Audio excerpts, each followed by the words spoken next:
Come out to Garden State Comic Fest. I'll get some signatures. We'll have some laughs. By the end of the day, I'm sitting behind the table next to Dan Fraga, Stippling. That was something I never. That wasn't on my bingo card for going to Garden State, that's for sure. But, oh, I had a great time at Garden State. We left here early in the morning, got there right before the show opened, or right after the show opened. So we really didn't have much of a line to get in. As soon as I got there, I knew the line would for Walt and Louise would be the longest, so we got in line there. And okay, you know the Star Wars pieces I've been working on for the last month or so, or the last few months. I got Howard to sign the one piece that I'm still working on, and Walt to sign that piece. But then I also got Walt to sign that other Star Wars piece that I'd done for a while back. And I mean, those were all the characters that they created that I love so much. So to get them to sign my artwork because I love those characters so much and loved those books so much as a kid growing up, to get them to sign my artwork, that was a big deal. So we went. Like I said, I went, was hoping to get some signatures, and if I only got those guys to sign my artwork, the show going to the show was a success. Uh, but like I said, I, I go to Von Coleman's table and I explain, and he's like, oh, and he's like, hey, would you sign the CG Vacation book? I'm like, okay. I'm like, I'm not in. He goes, that's okay. Mike Barron's not in it. His signature's there. I'm like, okay. So I sign it, and then he asked me if I would do some artwork in it, and he has three, count them, three copies of CG Vacation with loaded with signatures and sketches.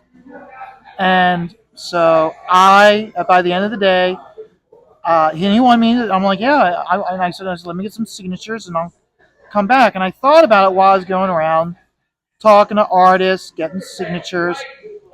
And I went back to him. I said, how about if I, instead of doing a character, how about if I just like do my stippling, like and create like a background for these, what's already drawn? He goes, oh, that would be so cool. And yeah, I had my art supplies in the car. So out on one of my trips before I went back to see him, I'd already put my ink and my pen and my nibs and everything in my backpack, so I was ready to go. So I sat down. He gave me he asked Dan Frag, he goes, "Can Vaughn sit next to you?" And he's like, "Yeah, sure, man." I sat down and I started stippling. And one of the first things I hear is, "You're using 102." I'm like, "Yeah." I said, "I don't use disposable rapidios." And here, showing my age, I refer them as disposable rapidios. They go that those they're not disposable pens, and how they didn't really what's a disposable rapidia. But yeah, they were surprised, and then I'm showing them, and how I go, how like, yeah, if I ink this way, if I want to like bigger dots and more intense, I go this way. But then how I flip it when I want those really fine dots, and they're like, oh wow. And then as I'm talking, and one of the people working for on Vaughn's book, it was Bobby. He goes, he goes, "You're not even looking at me while you're working." I'm like, "No," and he's like blown away how like I'm stippling and I'm not even looking at the board and the pen. I'm just going to town, and like he was just like blown away by that, and I was like, yeah, it's like I'm not like show. And the thing is, I wasn't showing off. I was just being me and how when I work, and they're all looking like, damn, how like you just go to town, and like I'm like, yeah. And uh, I forget who we were talking to, and they're like uh, how oh Wheezy. I was talking to Wheezy and how she was saying how like when she's writing, she gets into a zone. You actually have to go up and touch her shoulder to get her attention. Whereas Walt, he can be very aware of what's around him, which helped out a lot when he had when the kids that he could attend to the kids and be productive at the same time. Whereas with her, when she's writing, she gets into a zone. She doesn't even hear you. So that was very entertaining because even Amanda was Miss Stippling, she was going yeah. She goes yeah. She goes I'll be yelling at him and he won't even hear me. And she goes I have to go up like literally stand right in front of him and touch him for him to know that I want to talk to him about something. And she's like, and Weezy's like, yep, that's how it is. So it helps out to have your girlfriend with you at these shows. That way, your girlfriend knows it's not just you, it's other creatives are the same way. So, again, it was just great time. And like I said, it was sitting there, and I know Vaughn has a picture of me, Zach, Bobby, and someone else. I can't remember his name off the top of my head. All of us just working the town. And I was like, yeah, we're bringing, I'm joking. I'm going, yeah, we're bringing the sweatshop back to America. So it was just a very enjoyable time. Like I said, I wasn't on my bingo card. So, and I was talking to Cole Devon, and I said to him how like yeah, I said because he was Vaughn's your first. I'm like yeah, and I said to him I said yeah, that's why when you first came on the scene, I was pushing for everybody just to refer to me as Stippling. I said because there were times when you first came on the scene, and people would be saying Vaughn in the chat. I thought they were talking to me, and they're talking about him. And so he was like, "Oh, so it's so yes." And even then, before I had that conversation with him, when I walked up to Graham, as soon as Graham saw me, he goes, "Stippling." So it's that, and Mark McKenna. He was there as a guest. He was there with an exhibitor's bag, but he was just there as a guest. And even him, when he saw me, he goes, "Hey, Stippling." So it's one of those was like, which is good. I mean, it's not like I was like, oh, I've created my new nickname. No, the reason why I push that is because I don't want me and Von Coleman to be mistaken for each other. And so with everybody referring to me as Stippling, it helps create uh, uh, identifying the difference as to who they're referring to. So, but no, I had a great time. Um, Met so many different creators there. Like I said, Graham. Graham was over prepared this time. He had plenty of books. He even said he goes how like after last year, running out of books completely. He goes that's not happening this year. He goes I got my whole truck. I got my truck and I got the whole thing loaded with books. So he goes there's no running out. So yeah, so it was nice. It was nice. And there was one guy.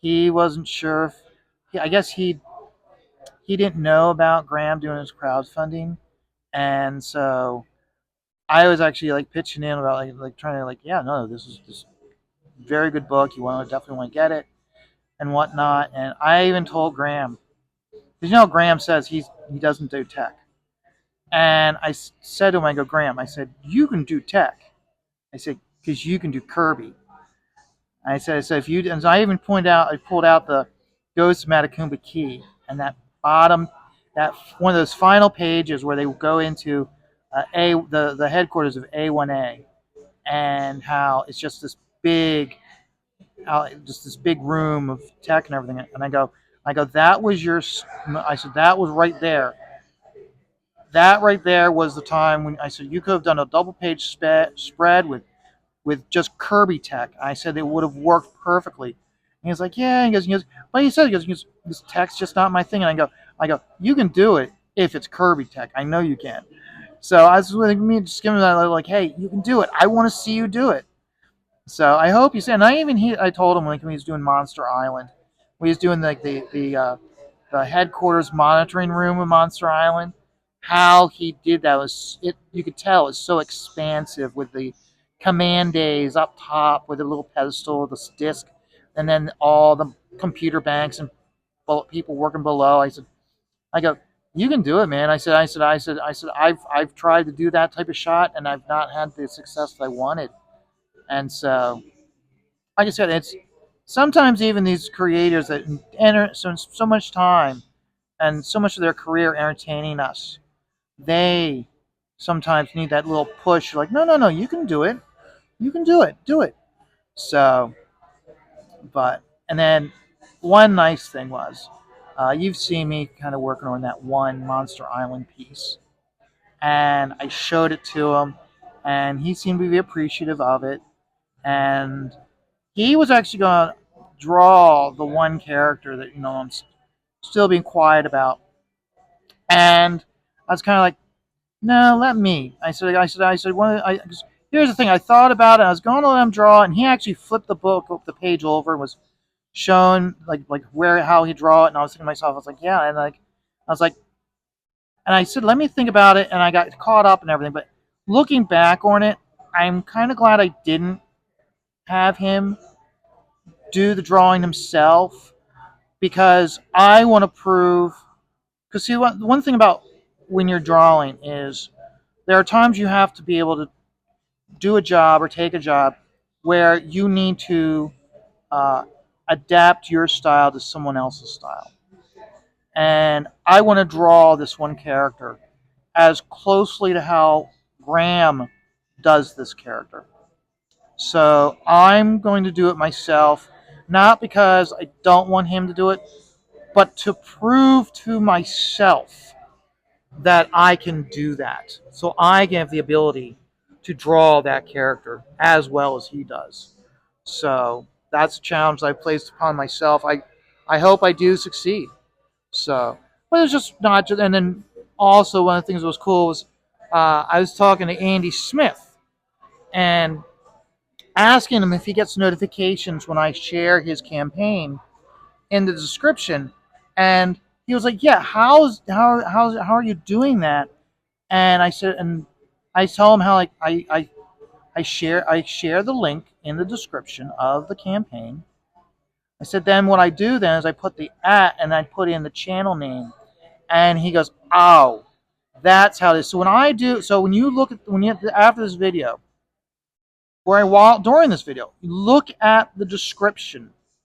You'll see in the description all the creators' campaigns, such as Von Coleman, Andy Smith, Dan Fraga, Graham Nolan. You'll see their campaigns in the description, and behind the description or under their name, you will see the app for their channel on YouTube. So they're getting notification that they and their campaign is being talked about in this video. So that way, if it's okay, so let's say like Von Coleman, he's very close to finishing his campaign.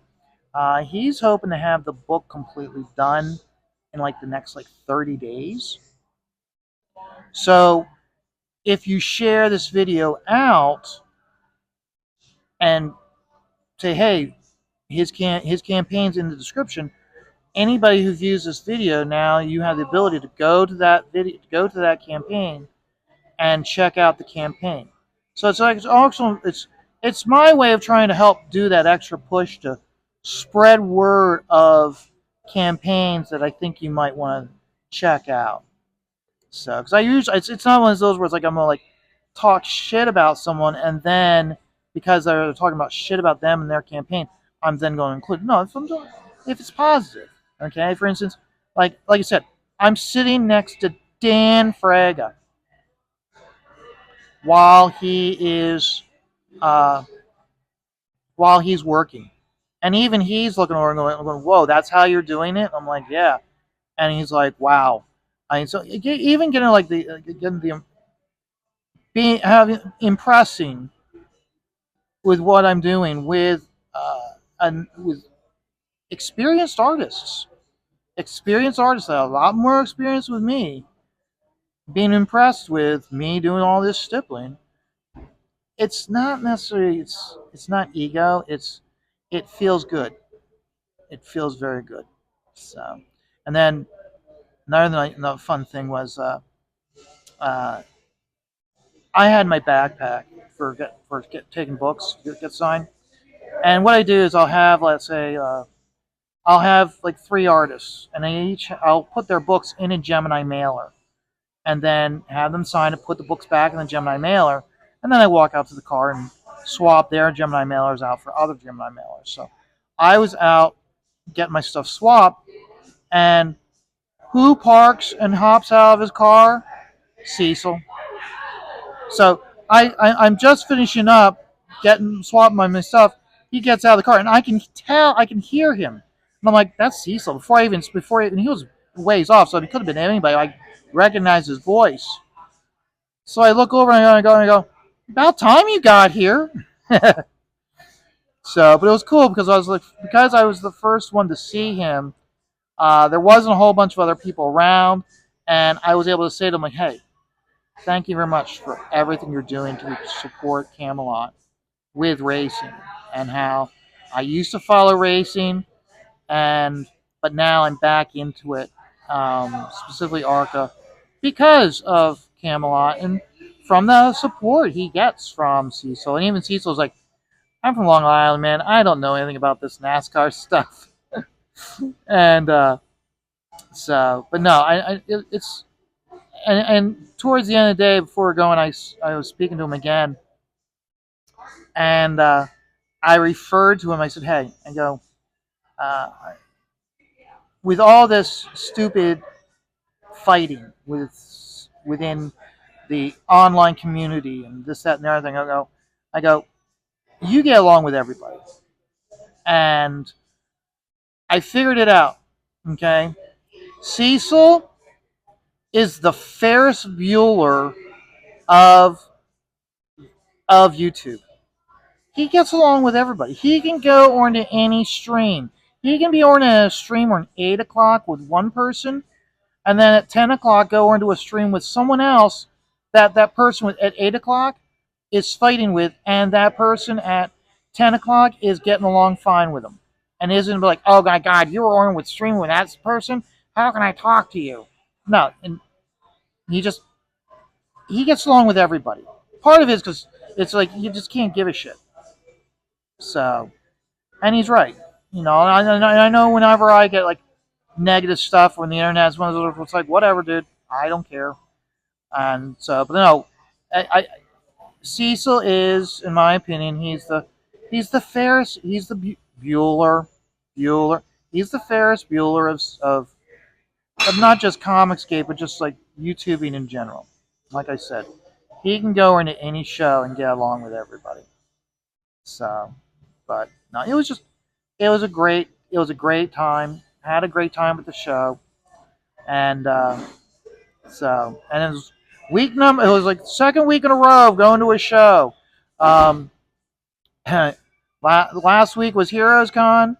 This week was Garden State, and next week is Hershey Comic Convention out in out in Hershey, Pennsylvania.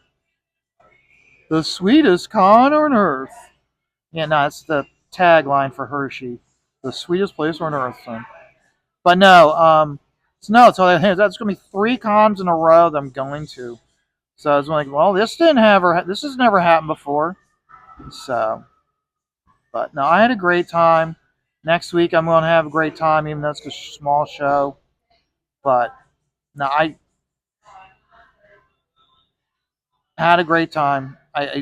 And the thing is, if I were to go to a show and in the future and someone's like, hey, why don't you just sit and stipple for a while? I have no problem with doing that. You want me to show off how stippling's done? I'll sit behind the table with you. So, everybody, I'm going to keep working on this. This is the Mumra card. I drew this while I was down at Myrtle Beach. In fact, I was actually on the beach when I drew this. That's why the only thing I don't have finished is the Thundercat logo, because I need to get a template to draw the circle and then draw the cat symbol. So this is all going to be straight black, and I think with this this is going to be a different tone. But you can see how I've got a black here, Okay, and I'm going to have, oh, look at that. Oh, look at that. You can see, look carefully. I broke the nib. This nib has got a dead soldier here. Broke the nib. So, oh well. So, but let me get another one here. Let's see how this nib works. I haven't used this one in a long time. Let's see how this one works. I'm gonna have to work with this one. This is actually a good piece for me to work on because I can experiment with the stippling up here because it's gonna be almost jet black and see how this nib works. So, but you see how I'm gonna have this as a white, this is a medium. Oh, this is gonna be like very light or white dots like here and here. Then this type of tone is gonna be here, and then like this tone is gonna be back here probably, or not. I don't know. Depends how. First as I get this all done, I'll help me determine how dark the tone's going to be here. I might actually even go with white, light, very, very light medium. So we'll find out. Putting in the black will help determine that, along with here and here. So I'm working on this piece, and I'm also going to be working on this one. I started this one while I was down there also. It's Pack Rat.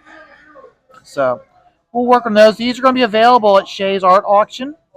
So make sure you tune in. It's going to be the 13th of July. So, but here, I'll go like this so you can see them. So these are going to be available. These are how they're going to be done is these aren't going to be the starting bids. I've got other pieces that are going to be the starting bid piece, which is going to be like $20. And then as you go up, and like say after $20 it goes up to 30 or 35, that's when I start throwing in these instead of the gift cards. I'll be having these like, oh, you've got that. Well, okay, well, if up to that much, okay, well, I'll throw in this gift, this trading card. And these are the size of trading cards. That's why I also have the hash marks here. So if you get a mat, you can have it and it'll be framed up. So, but that's what I'm working on. And you guys all have a great day. I know I'm having a great day. And this, oh my gosh, this is stressful. But I'm just going to take it all one dot in time. So guess what? I win. Bye bye.